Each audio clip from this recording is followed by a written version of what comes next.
കോഴിക്കോട് കോട്ടുളിയിൽ നഗരത്തിലെ പ്രധാന റോഡിലിപ്പോൾ വെള്ളം കയറിയിട്ടുണ്ട്. ഷഹദ് റഹ്മാൻ വെള്ളം കയറിയ റോഡ് ഭാഗത്തുണ്ട്.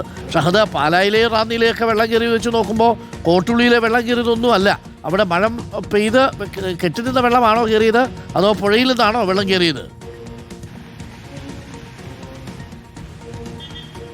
അരുൺകുമാർ, വിവിധ ഇടങ്ങളിൽ നിന്ന് ഒഴുകിയെത്തുന്ന വെള്ളമാണ് കോഴിക്കോട് കോട്ടുളി ടൗണിലേക്ക് വന്നിട്ടുള്ളത്. ഈ കോട്ടുളി ടൗണിനെ സംബന്ധിച്ചിടത്തോളം, അതായത് കോഴിക്കോട് മാവൂർ റോഡിലേക്ക്, അതുപോലെ തന്നെ medical college, Kozhikode KSRTC bus stand, പുതിയ സ്റ്റാൻഡ്, അങ്ങനെ എല്ലാ ഇടങ്ങളിലേക്കും പോകുന്ന പ്രധാനപ്പെട്ട ഒരു ഇടമാണ്, ജംഗ്ഷനാണ് എന്ന് വേണമെങ്കിൽ പറയാം.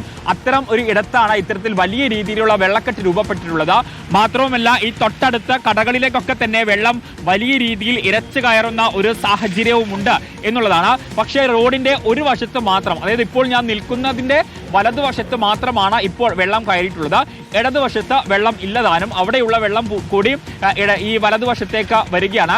പക്ഷേ ഈ ഇടതുവശത്തെ വെള്ളം ഈ കടകളിലേക്കും അതുപോലെ തന്നെ കുറെ ഇടങ്ങളിലേക്ക്, പ്രത്യേകിച്ച് ഇതിന്റെ ഒരു ഭാഗത്ത് ഓവുചാലുണ്ട്, അവിടങ്ങളിലേക്കൊക്കെ തന്നെ വലിയ രീതിയിൽ വെള്ളം കയറിയിട്ടുണ്ട്. തൊട്ടടുത്ത വീടുകളിലേക്കും നമുക്ക് ദൃശ്യങ്ങളിൽ കാണാൻ സാധിക്കും, തൊട്ടടുത്ത വീടുകളിലേക്കും ഒക്കെ തന്നെ വെള്ളം കയറിയിട്ടുണ്ട് എന്നുള്ളതാണ്.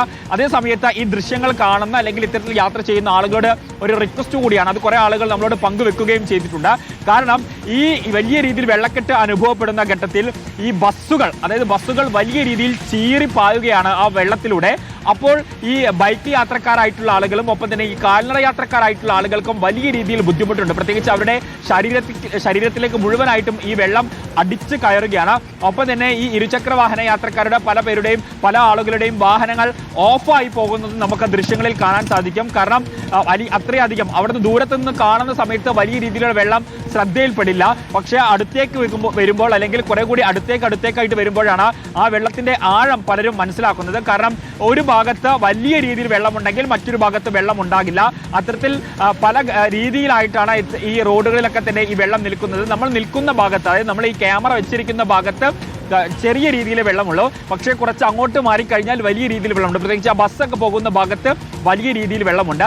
നേരത്തെ ഒരു യുവാവ് അല്ലെങ്കിൽ ഒരു പയ്യൻ നടന്നു വരാൻ വലിയ രീതിയിലുള്ള ബുദ്ധിമുട്ട് അനുഭവിക്കുന്നത് നമ്മൾ കണ്ടതാണ്. കാരണം ആ ഭാഗത്ത് ഓവുചാല് കൂടി ഉള്ളത് കൊണ്ട് തന്നെ ആ പയ്യന് കൃത്യമായിട്ട് ഇങ്ങോട്ടൊക്കെ റോഡ് മുറിച്ചു കടക്കാൻ വലിയ രീതിയിലുള്ള പ്രയാസം അനുഭവിക്കുന്നത് നമ്മൾ കണ്ട്.